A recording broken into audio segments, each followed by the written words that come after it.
This video is just a brief evaluation of the final outcome from our first session of watercolour painting, in which the subject was either winter vegetables or winter fruit on a plate.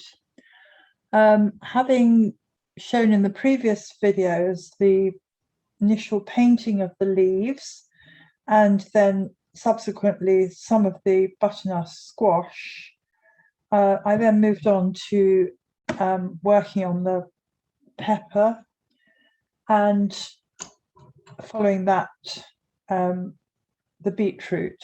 The stems of the beetroot needed to be strengthened up so that they are more closely representative of how they actually are in real life. I love the sort of movement of those stems and the combination of the sort of fleshy green leaves with this sort of very earthy looking vegetable.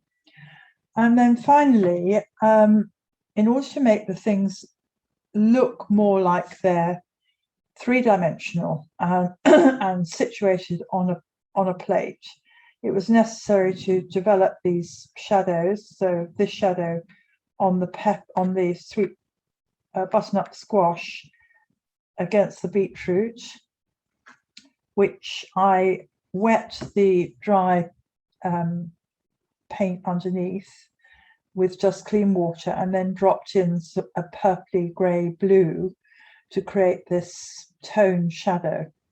I did a similar thing here on the plate underneath the vegetables and here under the leaves. It just all helps to really make the thing look convincing.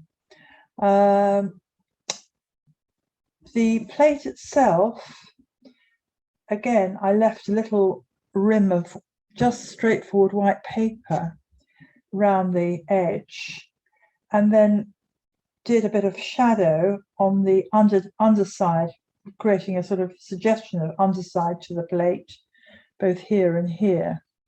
So that the background is kept fairly minimal. This is just white, and this was a little bit of pale blue wash. It's ultramarine with a little bit of alizarin crimson. It very, very weak mixture to create that soft background.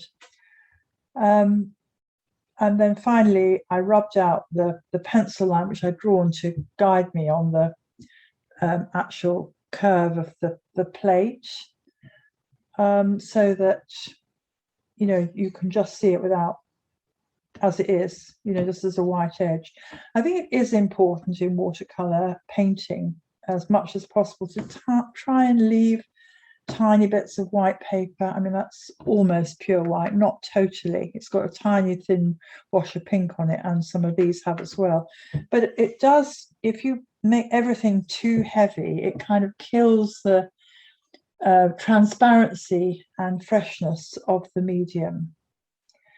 Anyway, that is the finished study with the tapes removed, which give it a nice clean margin all the way around the outside.